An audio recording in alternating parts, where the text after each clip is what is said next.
നമസ്കാരം. അങ്ങനെ അവസാനം ട്രംപിൻ്റെ വഴിക്ക് വിളിയേക്കാനിപ്പോൾ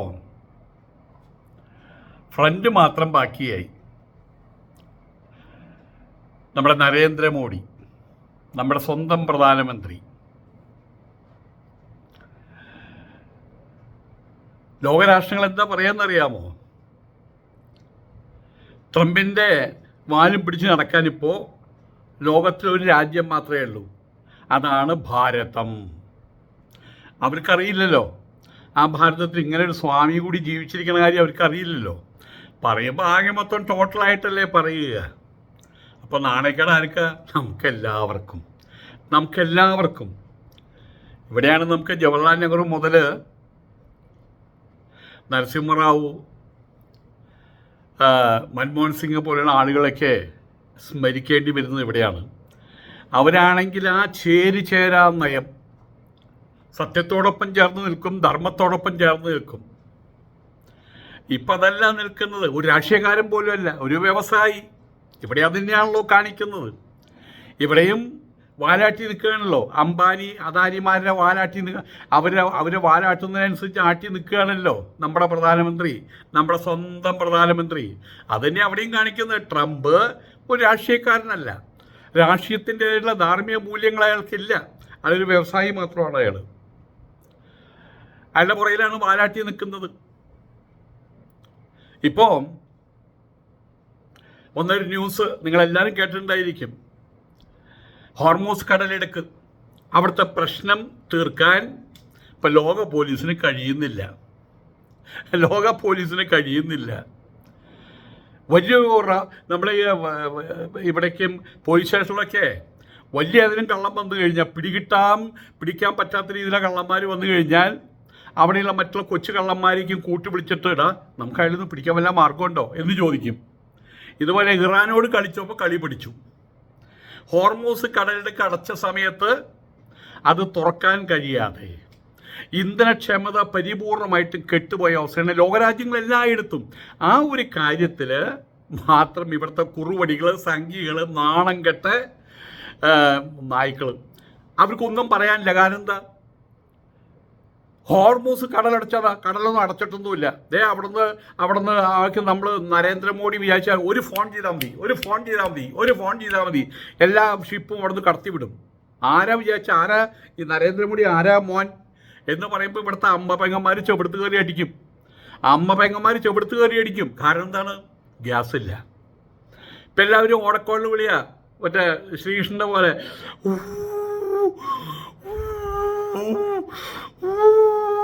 ഇതല്ലേ ചെയ്തുകൊണ്ടിരിക്കുന്നത്. പണ്ടത്തെ പോലെ അമ്മമാരൊക്കെ ഒരു കാപ്പി തിളപ്പിക്കുക. ഇപ്പം അങ്ങനെയല്ല. ഏതൊരു ഗസ്റ്റ് വന്ന് ഞാൻ സന്തോഷമാണ്, ഒരു കാപ്പി എടുക്കട്ടെ എന്ന് ചോദിക്കുമ്പോൾ അതിൻ്റെ സമയം ഒരു ജഗ്ഗിനകത്ത്, ഒരു കെറ്റിലിനകത്ത് ഒരു ഗ്ലാസ് വെള്ളം ഒഴിക്കുക, അപ്പുറത്ത് ഡിക്കേഷൻ ഉണ്ടാകും, ആ വെള്ളം ചൂടാകുമ്പോൾ അത് രണ്ടും കൂട്ടി കലർത്തി കഴിഞ്ഞ് കാര്യം കഴിഞ്ഞു. പണ്ടങ്ങനെയല്ല. ഒരു കാപ്പി ഉണ്ടാക്കണേ ഓലക്കുടി വെച്ച് വീണ്ടും ഓടക്കുഴൽ വിളി ആരംഭിക്കണം. കണ്ണ് നിറയുന്നത് പല കാര്യങ്ങളുണ്ടായി. ഈ പ്രാരബ്ധം എപ്പോൾ അവസാനിക്കുന്നത്? മരണത്തോടുകൂടി അവസാനിക്കുള്ളൂ. അത് ഒരു വീട്ടിനകത്ത് 10, 30, 40 പേരുള്ള കൂട്ടുകുടുംബങ്ങൾ പഴയ കണ്ണൊക്കെ ഇങ്ങനെ തള്ളും, മറ്റേ പുകയടിച്ചിട്ട്. അന്നത്തെ കാലഘട്ടം അങ്ങനെയായിരുന്നു. ആ ഒരു അവസ്ഥയിലേക്ക് അപ്പോൾ തിരിച്ചു വരുന്നത്. ഇങ്ങനെ ടക്കെന്ന് തിരിക്കുമ്പോഴേ തീ വരുന്ന പരിപാടിയില്ല. കാലത്ത് കൊണ്ടുവന്ന് തീ വെച്ചിട്ട് ഊതണം. അത് മഴക്കാലത്താണെങ്കിലത്തെ ഗതിയുടെ ആലോചിച്ച് നോക്കുക. ചകിരി ഇതൊക്കെ വെച്ച് പുതിയ വീടുകളിലാണെങ്കിൽ അവിടെ വീടിനകത്ത് അടുപ്പുണ്ടാക്കാൻ പറ്റുമോ? ആകെ കരി പിടിക്കില്ലേ? അതിനൊരു സംവിധാനം ഇല്ലല്ലോ. വീടാഞ്ച് ആയ കൂടി 3 സെൻറ്റ് ഉണ്ടാവുള്ളൂ. അതിനകത്ത് എവിടെ അടുപ്പ് പൂട്ടുക? ഇനി ഇവിടെ അടുപ്പ് പൂട്ടിയാൽ മറ്റേ വീട്ടുകാർ സമ്മതിക്കുമോ? ഏതായാലും ഹോർമൂസ് കടലിടുക്ക് അടച്ചതിൻ്റെ വിഷമം ലോകമെമ്പാടും അറിയുന്നു എന്നുള്ളത് പറയുമ്പോൾ അങ്ങനെ ഒരു പ്രശ്നം ഇല്ലെന്ന് പറഞ്ഞാൽ അവൻ്റെ ചെവിടുത്തടി കിട്ടും. നമ്മുടെ അമ്മമ്മമാർ ചെവിടുത്തടിക്കും. അപ്പോൾ വളരെ ശക്തമായിട്ടുള്ളൊരു ആയുധമാണ് ഇറാൻ പ്രയോഗിച്ചിട്ടുള്ളത്. ഇനിയിപ്പോൾ തുറക്കാൻ എന്താ മാർഗം? അവിടേക്ക് കയറി ചെന്ന് കഴിഞ്ഞാൽ ഇവിടെ ആരോ പറഞ്ഞു കേട്ടു, ഒമാൻ, അതിൻ്റെ തെക്ക് ഭാഗത്തുള്ള ഒമാൻ അടക്കമുള്ള രാജ്യങ്ങൾക്ക്, സൗദി അടക്കമുള്ള രാജ്യങ്ങൾക്കൊക്കെയും അതേ അവകാശമല്ലേ ഹോർമൂസിലുള്ളത്? ആണല്ലോ, അതേ അവകാശം തന്നെയുള്ളത്. നിങ്ങൾ പോയിട്ട് ഇറാനെ കാര്യം കഴിഞ്ഞില്ലേ? നിങ്ങൾ പോയിട്ട് ഇറാനെ പരാജയപ്പെടുത്ത്, കാര്യം കഴിഞ്ഞില്ലേ? ഇറാൻ അവിടെ ഉണ്ടയും വെച്ച് നിൽക്കുകയാണ്. ഏതെങ്കിലും ഒന്ന് ഹോർമൂസ് കടലിലൂടെ പോയി കഴിഞ്ഞാൽ, അതെങ്ങനെ പോയി കഴിഞ്ഞാലും അവരുടെ ചാരത്ത് കൂടെ വേണം പോകാൻ. അത് അവർ തകർക്കുന്നു, ഞാൻ തകർക്കുക തന്നെ ചെയ്യും. ആയതുകൊണ്ട് തന്നെ ഒന്നിലോ ഇറാനെ തകർക്കണം, ഇറാനെ യുദ്ധം ചെയ്ത് തകർക്കണം, ഇറാൻ്റെ ഹോർമൂസ് കടലിടുക്ക് പിടിച്ചെടുക്കണം. അത് ഇന്നത്തെ സാഹചര്യത്തിൽ അമേരിക്കയിൽ ഇരുന്നുകൊണ്ട് ചെയ്യാൻ പറ്റില്ല. അപ്പോൾ പിന്നെ എന്ത് ചെയ്യണം? ഇവിടെയുള്ള തദ്ദേശീയർ എന്ന് പറയാവുന്ന അറേബ്യൻ കൺട്രീസ് അവരിപ്പോൾ മുഖം മാറ്റി തുടങ്ങിയിട്ടുണ്ട്. ഞങ്ങളുടെ അവിടെ നിന്ന് യുദ്ധം ചെയ്തിട്ട് ഇറാനായിട്ട് യുദ്ധം ചെയ്ത അവസാനം ഞങ്ങൾ പെട്ടുപോകും. ഇപ്പോഴേ പെട്ടുപോയി കഴിഞ്ഞു. നമ്മൾ സ്വർഗം പോലെ കരുതിയിരുന്ന ദുബായ് പോലെ അവിടുത്തെ ആൾക്കാരിപ്പോൾ ഭയന്നിട്ടായിരിക്കുന്നു. ചെറിയ ശബ്ദം കേട്ട് കഴിഞ്ഞാൽ അവർക്കൊരു ഭയമാണ് വാസ്തവത്തിൽ. ഇതുവരെ ഭാഗ്യത്തിനൊന്നും സംഭവിച്ചിട്ടില്ലെന്ന് കേൾക്കുന്നുണ്ട്. കേൾക്കുമ്പോൾ തന്നെ ഭയങ്കര കഷ്ടം തോന്നുകയാണ്. കാരണം ഏത് സമയത്തും എനിക്ക് അപ്പുറത്ത്, ഞാനിപ്പോൾ തൃശ്ശൂരാണെങ്കിൽ കോഴിക്കോട് സുഹൃത്തുക്കളുള്ള പോലെ, അല്ലെങ്കിൽ മലപ്പുറത്തെ സുഹൃത്തുക്കളുള്ള പോലെ, അതല്ലെങ്കിൽ ചാലക്കുടിയിൽ സുഹൃത്തുക്കളുള്ള പോലെയായിരുന്നു ദുബായിലും. എപ്പോൾ വേണേലും ഒരു വിസ എടുക്കാൻ പോവുക അങ്ങനെ. കാരണം വെച്ചാൽ നമുക്കൊരു അന്യ സ്ഥലമായിരുന്നില്ലല്ലോ ദുബായ്, അല്ലെങ്കിൽ അബുദാബി, അല്ലെങ്കിൽ UAE. എല്ലാവരും ഒരു വിധത്തിലും മറ്റു വിധത്തിലായിട്ട് അവർ ബന്ധപ്പെട്ട് എടുക്കുകയാണ്. ഇപ്പോഴത്തെ സ്ഥിതി എന്താണ് അവിടുത്തെ? അപ്പോൾ എനിവേ, അപ്പോൾ അവരും മുഖം തിരിക്കുകയാണ്. ഈ പണ്ടാരക്കെട്ട് ഇവിടെ വന്നിട്ട് ക്യാമ്പ് ഉണ്ടാക്കിയിട്ട്, ബേസ് ഉണ്ടാക്കിയിട്ട് ഇപ്പോൾ ഞങ്ങളും കുടുങ്ങിയല്ലോ എന്നുള്ള രീതിയിൽ അവരും ഇരിക്കുന്നത്. ഏതായാലും ലോകരാഷ്ട്രങ്ങൾ, നാറ്റോ എന്ന് പറഞ്ഞ സഖ്യമുണ്ട്. നാറ്റോ സഖ്യത്തിൽ യൂറോപ്യൻസാണ് അതിനകത്തുള്ളത്. Britain, France, Europe, Germany, Europe മൊത്തത്തിൽ അങ്ങനെയാണ് ഈ നാറ്റോ സഖ്യം. അതെന്തിനു വേണ്ടിയിട്ടാണ്? നാട്ടുകൂട്ടങ്ങൾ, നാട്ടിലെ ഗുണ്ടകൾ. ഈ ഗുണ്ടകൾക്കൊരു സ്വഭാവമുണ്ട്. ഇപ്പോൾ ഇവിടെ ഗുണ്ടാ സംഘങ്ങൾ പ്രധാനമായിട്ടുണ്ടായിരുന്നത് ബോംബെയിലാണ് പ്രധാനമായിട്ടുണ്ടായിരുന്നത്. വിക്രോളി കൃഷ്ണൻ, അങ്ങനെ ഓരോ സ്ഥലത്ത് ഓരോ ചോട്ടരാജൻ, മറ്റേ വലിയ രാജൻ, ചോട്ടാരാജൻ എന്നൊക്കെയും പറഞ്ഞ ബഡാരാജൻ, ചോട്ടാരാജനൊക്കെ ഉണ്ടായിരുന്ന ഒരു കാലഘട്ടം ഉണ്ടായിരുന്നു. അപ്പം അന്ന് അവർ തമ്മിൽ ഒരു തരം പാക്റ്റ് ഉണ്ട്, അവർ തമ്മിലൊരു സന്ധിയുണ്ട്. നിങ്ങളുടെ ഗല്ലിയിൽ ഞങ്ങൾ ഇടപെടില്ല, ഞങ്ങളുടെ ഗല്ലിയിൽ നിങ്ങൾ ഇടപെടരുത്, ഞങ്ങൾക്കൊരു പ്രശ്നമുണ്ടെങ്കിൽ നമുക്ക് ഒരുമിച്ച് നിൽക്കണം. മറ്റൊരു കാര്യം കൂടിയുണ്ട്.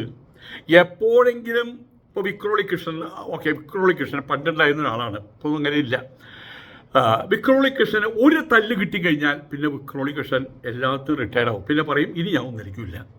ഒരു തല്ല് വാങ്ങിക്കുന്നത് വരെ ഒരു ചട്ടമ്പിക്കൊരു ഗുണ്ടയ്ക്ക് സമൂഹത്തിൽ സ്ഥാനമുള്ളതെന്ന് അർത്ഥം. ഒരടി വാങ്ങിച്ചു കഴിഞ്ഞാൽ, നമ്മൾ ഈ കാട്ടിലങ്ങനെയാണ്, ആനകൾ തമ്മിൽ ഒറ്റയന്മാർ പെണ്ണ് കേസിൽ അടി കൂടും. പെണ്ണ് കേസിലാണ് അടി നടക്കുക, അച്ഛനും മകനും തമ്മിൽ കൂടുതൽ അടി നടക്കുക. ഈ അടി നടക്കുമ്പോൾ എപ്പോഴെങ്കിലും ഒരുവൻ പരാജയപ്പെട്ട് കഴിഞ്ഞാൽ കഴിഞ്ഞു, അവൻ്റെ ആന ജീവിതം കഴിഞ്ഞു. അവൻ പിന്നെ ഒറ്റയാനായി, ആർക്കും വേണ്ടാത്തവനായി മാറി, അവനെ കൂട്ടാത്തവനായിട്ട് മാറി. ഈ ഒരു അവസ്ഥയാണ് ഇപ്പോൾ ട്രംപിനുള്ളത്. ട്രംപ് തോറ്റു, ട്രംപ് കൊമ്പുകുത്തി, ട്രംപ് ഇറാൻ കുഴിച്ച കുഴിയിൽ വീണു, ട്രംപ് ഇറാൻ വെച്ച കെണിയിൽ കുരുങ്ങി തല ഊരാൻ പറ്റുന്നില്ല.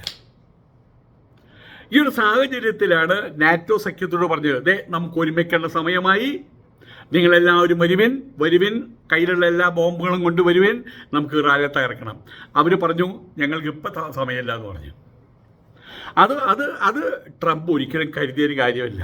പിന്നെ ഇപ്പോൾ കൊച്ചു പിള്ളേർ പറഞ്ഞ പോലെയാണ് പറയണത്, ഞങ്ങൾ ശക്തരാണ്, നിങ്ങളില്ലെങ്കിൽ ഞങ്ങൾക്ക് ഒരു ചുക്കുമില്ല. പിള്ളേർ പറയില്ല, സ്കൂളിൽ പിള്ളേർ പറഞ്ഞ പോലെ ഞങ്ങൾ ശക്തരാണ്, നിങ്ങൾ ആരും വന്നതിൽ പ്രശ്നമില്ല. ഹോർമൂസ് തുറക്കുന്നതിൽ നിന്ന് സഖ്യരാജ്യങ്ങൾ പരിപൂർണമായിട്ട് കൈയൊഴിഞ്ഞോട് കൂടിയിട്ട് ട്രംപ് ഇളിഞ്ഞ് പുളിഞ്ഞ് കരയുകയാണ്, വിങ്ങിപ്പൊട്ടി കരയുകയാണ്, നിങ്ങൾ എന്ന് പറഞ്ഞ് കരഞ്ഞുകൊണ്ടിരിക്കുകയാണ്. ഹോർമൂസ് കടലിടുക്ക് തുറപ്പിക്കാനായിട്ട് സഖ്യരാഷ്ട്രങ്ങൾ സഹായിക്കില്ല എന്ന് വന്നതോടുകൂടി ട്രംപ് അസ്വസ്ഥനായിരിക്കുകയാണ്, തലയ്ക്ക് വട്ടം ഇളകിയിരിക്കുകയാണ്. നേരത്തെ വട്ടിളകിയപ്പോൾ വട്ടൊന്നിന് കൂടുതൽ ഇളകിയിരിക്കുകയാണ്, ഭ്രാന്തായിരിക്കുകയാണ്. തങ്ങൾക്ക് ആരും വേണ്ട, തങ്ങളായിട്ട് തന്നെ ശക്തരാണ്, ഞങ്ങളുടെ കാര്യം നോക്കിക്കോളാം, പക്ഷെ നാളെ നിങ്ങൾക്കൊരു പ്രശ്നമുണ്ടോ ഞങ്ങളെ വിളിക്കരുത് എന്നും പറഞ്ഞ് നമ്മൾ ഈ മറ്റെന്താ പറയുക, കൊടിച്ചങ്ങാടി പോരില്ലേ, അതുപോലത്തെ ഒരു പോര്. ഹോർമൂസ് കടലെടുക്ക് തുറപ്പിക്കാൻ പടക്കപ്പലുകൾ അയക്കണമെന്ന ആവശ്യം നാറ്റോ സഖ്യങ്ങൾ കാര്യമാക്കാത്തതിനെ തുടർന്നാണ് ഇപ്പോൾ ട്രംപിൻ്റെ പ്രതികരണം വന്നിട്ടുള്ളത്. ഞങ്ങൾക്കിനി ആരും വേണ്ട, ഞങ്ങളാണ് ലോകത്തിലെ ഏറ്റവും വലിയ ശക്തനായ രാജ്യം, ലോകത്തിലെ ഏറ്റവും ശക്തമായിട്ടുള്ള സൈനിക സംവിധാനം ഞങ്ങളുടേതാണ് എന്നാണ് ട്രംപ് പറഞ്ഞത്. 2 ദിവസം മുമ്പാണ് നാറ്റോ സഖ്യരാജ്യങ്ങളോട് പടക്കപ്പലുകളൊക്കെ അയക്കാൻ ട്രംപ് ആവശ്യപ്പെട്ടത്. അയച്ചില്ലെങ്കിൽ നാറ്റോയ്ക്ക് വിനാശകരമായിട്ടുള്ള ഒരു ഭാവിയായിരിക്കും ഉണ്ടാകുകയെന്നും ട്രംപ് മുന്നറിയിപ്പ് നൽകിയിരുന്നു. എന്നാൽ നാറ്റോ സഖ്യരാജ്യങ്ങൾ ഇതിനെ കാര്യമാക്കാതെ തള്ളുകയാണ് ചെയ്യുന്നത്. സ്വിറ്റ്സർലാൻഡിലുള്ള എൻ്റെ ഒരു സുഹൃത്ത്, അയാൾ ഞാനുള്ള ഹിമാലയത്തിലുള്ള സമയത്ത് അങ്ങനെ എല്ലാ വർഷവും ഹിമാലയം സന്ദർശിക്കാറുണ്ട്. വലിയ കോടീശ്വരനൊക്കെയാണ് അങ്ങനെ. അവിടെ എന്തൊക്കെയോ അധികാരി കൂടിയാണ് അദ്ദേഹം. ഇപ്പോൾ വയസ്സായി അദ്ദേഹത്തിന്. അപ്പോൾ വല്ലപ്പോഴും അദ്ദേഹം വിളിക്കും. അദ്ദേഹത്തിന് നന്നായിട്ട് ഇംഗ്ലീഷ് സംസാരിക്കാൻ അറിയാവുന്നുണ്ട്. ഞങ്ങൾക്ക് കാര്യങ്ങൾ അന്യോന്യം ഹാൻഡിൽ ചെയ്യാൻ പറ്റും. ഞാൻ അങ്ങോട്ട് ചോദിച്ചു, എന്താ ട്രംപിൻ്റെ കാര്യം? പിടുത്ത വാങ്ങിന് അങ്ങനെ പറഞ്ഞാൽ ഇസ് എ ബാസ്റ്റഡ് എന്ന്. പിന്നീട് അദ്ദേഹം പറഞ്ഞു, എന്തിനാണ് ഇപ്പോൾ യുദ്ധം ചെയ്തത്? അവരെന്ത് തെറ്റ് ചെയ്തിട്ട് യുദ്ധം ചെയ്തു ചോദിച്ചു. നിങ്ങളുടെ അഭിപ്രായം മാത്രമാണ് ഞങ്ങളുടെ രാജ്യത്തിൻ്റെ അഭിപ്രായമാണ്. ഞങ്ങളുടെ ആകാശത്തോടെ വിമാനം പറക്കരുതെന്ന് പറഞ്ഞിരിക്കുകയാണ്. ഇറാനിൽ ബോംബിടാൻ ഞങ്ങളുടെ ആകാശത്തോടെ വിമാനം പറക്കരുതെന്ന് അവർ സ്വിറ്റ്സർലാൻഡ് പറഞ്ഞു, സ്പെയിൻ പറഞ്ഞു, ഇപ്പോൾ യൂറോപ്യൻ രാഷ്ട്രങ്ങൾ മുഴുവൻ പറഞ്ഞു. ഇതിൻ്റെ പുറകിൽ മറ്റൊരു കാര്യം കൂടിയുണ്ട്. ഇനിയൊരു യുദ്ധം എന്നുള്ളത് ഒരിക്കലും യുദ്ധത്തിലൂടെ കാര്യത്തിനൊരു പരിഹാരം ഉണ്ടാക്കുക എന്നുള്ളത് ഇനി നടപ്പുള്ള കാര്യമല്ല. കാരണം ഇത്രയും മുതൽ രാഷ്ട്രത്തിൽ ബാലി ദ്വീപിനായാലുണ്ട് അതിൻ്റെ പുറകിലെ ആൾക്കാർ. മുമ്പിലൊരു ബാലി ദ്വീപായിരിക്കും, അല്ലെങ്കിൽ മുമ്പിലൊരു കരിയായിരിക്കും, അല്ലെങ്കിൽ മുമ്പിലൊരു ഏതെങ്കിലും ചെറിയൊരു രാഷ്ട്രമായിരിക്കും. പക്ഷേ യുദ്ധം തുടങ്ങി കഴിഞ്ഞാൽ അവൻ്റെ പുറകിലെ ആൾക്കാരുണ്ടാവും. അതുകൊണ്ട് യുദ്ധം തുടങ്ങുക അത് എളുപ്പമാണ്, പക്ഷെ അത് ഒടുക്കുക എന്നുള്ളത് എളുപ്പമല്ല എന്ന് എല്ലാവർക്കും അറിയാം. ആയതുകൊണ്ട് തന്നെ യൂറോപ്പ് ഇനി ഇത്തരം കാര്യങ്ങൾക്കൊന്നുമില്ല. എല്ലാവരും സ്വസ്ഥമായിട്ട് ജീവിച്ചുകൊണ്ടിരിക്കുകയാണ്. കാര്യങ്ങൾ ഓസ്ട്രേലിയക്കാരാകട്ടെ, ബ്രിട്ടൻ അടക്കം പറയുന്നത്, ബ്രിട്ടൻകാരാകട്ടെ, മറ്റേ സ്കാൻഡിനേവിയൻ കൺട്രീസാകട്ടെ, അവരെല്ലാവരും സന്തോഷമായിട്ട് ഈ എന്തായാലും പറയുക, സ്കാൻഡിനേവിയൻ കൺട്രീസ്, നോർവേ, അതുപോലെ തന്നെ നമ്മൾ സ്വിറ്റ്സർലാൻഡൊന്നും പോലീസിന് പോലും പണിയില്ല. തമ്മിൽ അടിയും തല്ലും വഴക്കില്ല അവിടെ. സാമ്പത്തികത്തിന് വേണ്ടിയിട്ട് അവിടെ പരക്കം പാച്ചിലില്ല അവിടെ. അവരെല്ലാ വിധത്തിലുള്ള റോട്ടി കപ്പട മക്കാൻ അവരുടെ ഫണ്ടമെൻ്റൽ റിക്വയർമെൻറ്റ്സ് എല്ലാം ഗവൺമെൻറ്റാണ് നോക്കുന്നത്. കുട്ടികൾക്ക് കടലാസ് അവർക്ക് അവിടെ അത് കാര്യമില്ല. അവിടെ എന്താ അവർക്ക് വാങ്ങിക്കാൻ പറ്റില്ല. അവരുടെ സ്വീറ്റ്സ് പോലും അവർക്ക് ഗവൺമെൻറ് സപ്ലൈ ചെയ്തുകൊണ്ടിരിക്കുകയാണ്. അപ്പം അത്രയും സുലഭമായിട്ടുള്ള രാജ്യങ്ങൾ ആവശ്യമില്ലാതെ ചെന്ന് തലയിട്ട് കഴിഞ്ഞാൽ, ആ തലയിട്ടിട്ട് തല ഊരാൻ പറ്റാത്ത സാഹചര്യം വന്നു കഴിഞ്ഞാൽ, ഈ ഇറാൻ്റെ ബോംബ് അവിടെ നിന്ന് ഒരെണ്ണം വന്ന് വീണ് കഴിഞ്ഞാൽ ഇതിനെ കൂട്ടി നിൽക്കുന്ന അവരുടെ നേതൃത്വത്തെ അവരവിടെ ആദ്യമായിട്ട് ഒരു തല്ലിക്കൊലപാതകം നടക്കും. തല്ലിക്കൊന്ന് അവർ കുഴിച്ചു മൂടും അവിടെ. അതുകൊണ്ട് ഞങ്ങൾ ഇതിനകത്ത് ഇല്ലാത്ത വേലിക്കെടുക്കുന്ന പാമ്പിനെ പിടിച്ച് കോണത്തിൽ തിരികെ വയ്ക്കാൻ ഞങ്ങൾ തയ്യാറില്ലെന്ന് ട്രംപിനോട് എല്ലാവരും പറഞ്ഞു കഴിഞ്ഞു. ഏതായാലും ട്രംപിന് അത് വലിയ യുദ്ധം വിജയിക്കില്ല എന്നുള്ളതല്ല. തങ്ങൾ ഈ പറയുന്ന മറ്റെന്തായാലും പറയാം, അമേരിക്ക എന്ന് പറഞ്ഞാൽ ഒരു ഊതി വീർപ്പിച്ച ബലൂൺ മാത്രമാണ്. ഒരിക്കൽ ആരെങ്കിലും അതിലൊന്ന് കുത്തി പൊട്ടിച്ചു കഴിഞ്ഞാൽ കയ്യോ കാറ്റ് പോയി. അപ്പം അതാണ് സംഭവിച്ചത്. ഇപ്പം എല്ലാവർക്കും സത്യം പറഞ്ഞാൽ ട്രംപ് എന്ന് പറയുമ്പോൾ ഒരു തമാശ കഥാപാത്രമാണ്. അമേരിക്ക എന്ന് പറയുമ്പോൾ ഒരു തമാശ കഥാപാത്ര രാജ്യമായിട്ട് മാറിയിരിക്കുകയാണ്. ഇപ്പം പറയുന്നത്, ഞങ്ങൾക്കിനി ആരും വേണ്ട, ഞങ്ങളാണ് ലോകത്തിലെ ഏറ്റവും ശക്തരായിട്ടുള്ള രാജ്യം, ലോകത്തിലെ ഏറ്റവും ശക്തമായിട്ടുള്ള സൈനിക സംവിധാനം ഞങ്ങൾക്കാണുള്ളത് എന്നാണ് ഇപ്പോൾ ട്രംപ് പറഞ്ഞുകൊണ്ടിരിക്കുകയല്ല, പരിദേവനം മുടക്കിക്കൊണ്ടിരിക്കുകയാണ്. 2 ദിവസം മുമ്പാണ് നാറ്റോ സഖ്യരാജ്യങ്ങളോട് പടക്കപ്പൽ അയക്കാൻ അയാൾ പറഞ്ഞത്. അയച്ചില്ലെങ്കിൽ നാറ്റോയ്ക്ക് വിനാശകരമായിട്ടുള്ള കാര്യങ്ങൾ ഉണ്ടാവും എന്നൊക്കെയും പറഞ്ഞു. ഇനിയൊരു പ്രശ്നം ഉണ്ടാവുമ്പോൾ നിങ്ങളുടെ ഒപ്പം ഞങ്ങളുണ്ടാവില്ല എന്ന്. ഇനി യൂറോപ്യൻ രാഷ്ട്രങ്ങളൊന്നും ഒരു യുദ്ധത്തിനൊന്നും തയ്യാറാവില്ല എന്നുള്ള രീതിയാണ് ഇവിടെ. ഈ അങ്ങോട്ടും കൊണ്ട് വെടിവെപ്പ് മറ്റുള്ള കാര്യങ്ങൾ അതൊക്കെ അതിൻ്റെ കാലഘട്ടം കഴിഞ്ഞു. അത് നൂറ്റാണ്ടുകൾക്ക് മുമ്പ് കഴിഞ്ഞു എന്ന് പറയാൻ വേണമെങ്കിൽ. 2ാം ലോക മഹായുദ്ധം കഴിഞ്ഞതോടുകൂടി എല്ലാവർക്കും ഒരു കാര്യം മനസ്സിലായി. ആവശ്യമില്ലാത്ത കാര്യങ്ങളിൽ ഇടപെട്ട് കഴിഞ്ഞാൽ ഇടപെട്ടുന്നതിന് ഓടിക്കുന്നവനും കഷ്ടനഷ്ടങ്ങളും നാണക്കേടും മാനക്കേടും മാത്രമേ ഉണ്ടാവുള്ളൂ എന്ന് മനസ്സിലായി. അതുകൊണ്ട് ആരും യുദ്ധത്തിന് തയ്യാറില്ല, അങ്ങോട്ടും ഇങ്ങോട്ടും തയ്യാറില്ല. ആയതുകൊണ്ട് തന്നെ ഇത്രയും വലിയ മുന്നറിയിപ്പ് ഉണ്ടായിട്ട് പോലും നാറ്റോ സഖ്യരാജ്യങ്ങൾ അതിനെ കാര്യമാക്കാതെ ഒന്ന് ഓടോ എന്നുള്ള രീതിയിൽ തള്ളിക്കളയാണ് ചെയ്തത്. ജർമ്മനി, സ്പെയിൻ, ഇറ്റലി എന്നീ രാജ്യങ്ങൾ ഉടനെ തന്നെ ഈ ആവശ്യം അപ്പോഴേ നിരാകരിച്ചു. ഞങ്ങളെ കിട്ടൂല, ഞങ്ങളെ നോക്കണ്ട. അതുപോലെ ഓസ്ട്രേലിയ, ന്യൂസിലാൻഡ് എല്ലാവരും തന്നെ സംഘർഷം ആരംഭിക്കുന്നതിന് മുമ്പായിട്ട് US തങ്ങളെ ബന്ധപ്പെട്ടിരുന്നില്ല. നിങ്ങൾ എന്തിനാണ് യുദ്ധത്തിന് പോയത്? അവരുടെ ചോദ്യം ഇതാണ്. എന്ത് തെറ്റ് ചെയ്തിട്ടാണ് യുദ്ധത്തിന് പോയത്? നിങ്ങൾ എന്തിനാണ് അഫ്ഗാനിസ്ഥാനിലെ യുദ്ധത്തിന് പോയത്? നിങ്ങൾ എന്തിനാണ് ഇറാഖിലെ യുദ്ധത്തിന് പോയത്? നിങ്ങൾ എന്തിനാണ് ഇപ്പോഴത്തെ ഈ പ്രശ്നത്തിൽ ഇടപെടുന്നത്? നിങ്ങൾ എവിടെയോ കിടക്കുന്ന രാജ്യമല്ലേ? നിങ്ങൾക്കെന്താ പശ്ചിമേഷ്യയിൽ കാര്യം? ഒരർത്ഥത്തിൽ പറയുകയാണെങ്കിൽ നമ്മൾ പാശ്ചാത്യരെന്ന് പറയും യൂറോപ്യൻസിൻ്റെ. പാശ്ചാത്യർ വാസ്തവത്തിൽ Mexico, Argentina, Brazil, Canada, America എന്നുള്ള രാജ്യങ്ങളാണ് വാസ്തവത്തിൽ. നമ്മളെല്ലാവരും പൗരസ്ത്യരാണ്. ആ ഒരു ബോധം കൂടി യൂറോപ്യൻസിൽ വന്നിട്ടുണ്ട്. അപ്പോൾ അവർ പറയുന്നത് നിങ്ങൾ ഈ യുദ്ധം ആരംഭിക്കുന്നതിന് മുമ്പ് നിങ്ങൾ യുണൈറ്റഡ് നേഷൻസുമായിട്ട് ആലോചിച്ചു? നിങ്ങൾ മറ്റുള്ള രാജ്യങ്ങളുമായിട്ട് നിങ്ങൾ ആലോചിച്ചു? ഉറങ്ങിക്കിടക്കുന്ന ആളെ പിടിച്ചിട്ടല്ലേ നിങ്ങൾ കുന്തം കൊണ്ട് കുത്തിക്കൊന്നത്? നിങ്ങളൊരു യുദ്ധ പ്രഖ്യാപനം നടത്തിയോ? അതൊന്നുമില്ലാതെ സന്ധി സംഭാഷണം നടക്കുന്ന സമയത്ത് ലോകം കണ്ട ഏറ്റവും വലിയ വഞ്ചനയല്ലേ നിങ്ങൾ കാണിച്ചത്? അതിലെന്ത് ധർമ്മമാണുള്ളത്? ആയതുകൊണ്ട് തന്നെ ഇപ്പം എല്ലാം കഴിഞ്ഞ് കുടുക്കിലായി എന്ന് കണ്ടപ്പോൾ നിങ്ങൾ കുരയ്ക്കുന്നു, ഞങ്ങൾ വേണമല്ലേ? സൈനിക നടപടിക്ക് UN, യൂറോപ്യൻ യൂണിയൻ, നാറ്റോ എന്നിവരുടെ അനുമതി ഇല്ല. നിങ്ങൾക്ക് UN-ൻ്റെ അനുമതിയില്ല, യൂറോപ്യൻ യൂണിയൻ്റെ അനുമതിയില്ല, നാറ്റോയിൻ്റെ അനുമതിയില്ല. ആരുടെ അനുമതി ഉണ്ടായിരുന്നില്ല? ആയിക്കോട്ടെ, ഒരാളുടെ അനുമതി ഉണ്ടായിരുന്നുള്ളൂ, ഇസ്രായേലിൻ്റെ അനുമതി. ഇനി ഇസ്രായേലായിട്ട് മുന്നോട്ട് പോകും. എന്നാൽ സഖ്യകക്ഷികൾ കൈവിട്ടതിന് പിന്നാലെ ട്രംപ് മറ്റൊരു ന്യായീകരണമായിട്ട് രംഗത്തെത്തിയിട്ടുണ്ട്. US ആവശ്യമുള്ളപ്പോൾ നാറ്റോ രാജ്യങ്ങൾ സഹായിക്കുമോ എന്നറിയാൻ വേണ്ടിയിട്ടാണ് ഞാൻ അത്തരത്തിൽ പറഞ്ഞതെന്നാണ് ഇപ്പോൾ ട്രംപ് പറയുന്നത്. കൊച്ചുകുട്ടികളുടെ വർത്താനല്ലേ, അവരെങ്ങനെയാണ് പ്രതികരിക്കുന്നതെന്ന് എനിക്ക് അറിയണം. US-നൊരു ആവശ്യം വരുമ്പോൾ ആരും ഉണ്ടാവില്ല എന്ന് ഇപ്പം എനിക്ക് മനസ്സിലായി.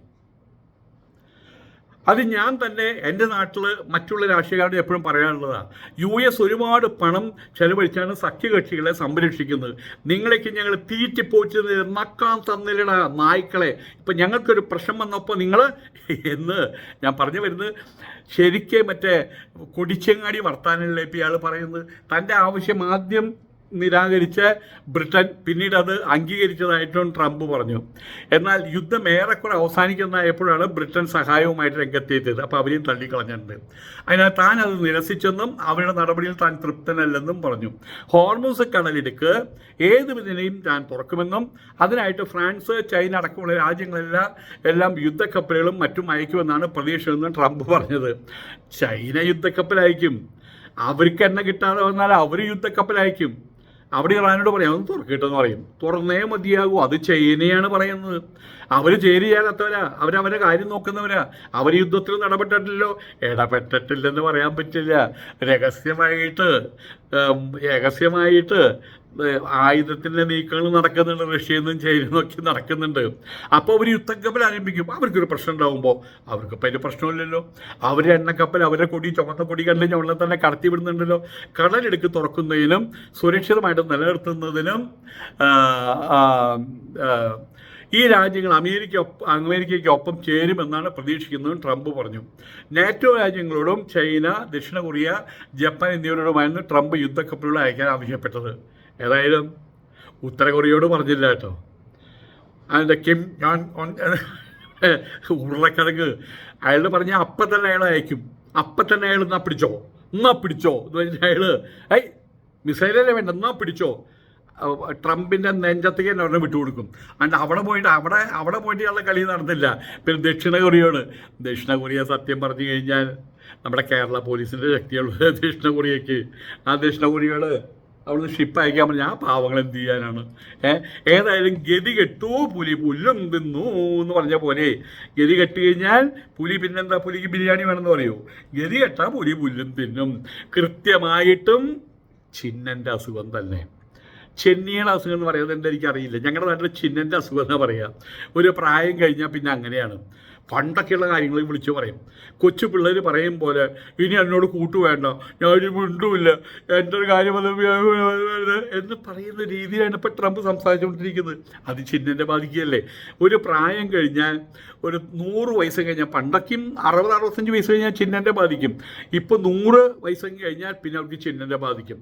പിന്നെ അവർ കുട്ടിയായിട്ട് മാറുമ്പോൾ ഞങ്ങളുടെ നാട്ടിലെടുത്തണ്ടേ, നല്ല ബന്ധു തന്നെയാണ്, വേണു എന്നാ പേര്.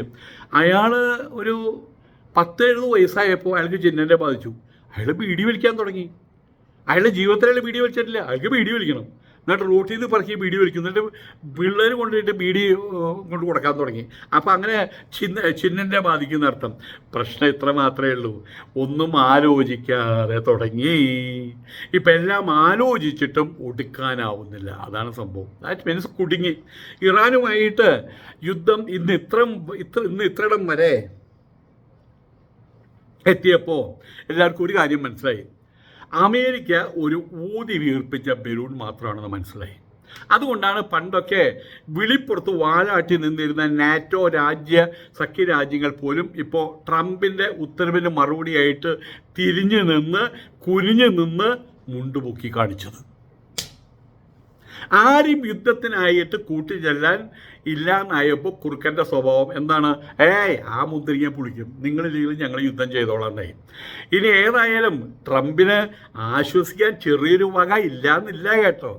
നാറ്റോ കൈവിട്ടാലും യൂറോപ്യൻ രാഷ്ട്രങ്ങൾ മുഴുവൻ കൈവിട്ടാലും ഇനി ഇസ്രായേൽ തന്നെ കൈവിട്ടാലും സ്വന്തം ഫ്രണ്ട് എടുത്താലുണ്ടല്ലോ ഗതികേട് നമ്മുടെ പ്രധാനമന്ത്രിയായി പോയി നരേന്ദ്രമോദി എപ്പോഴും ഒപ്പുണ്ടാവും.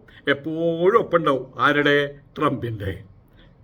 ട്രംപിൻ്റെ വളിക്ക് വിളി കേൾക്കാൻ ഒരേ ഒരു നരേന്ദ്രമോദി എന്നുമുണ്ടാകും, എപ്പോഴും ഉണ്ടാകും.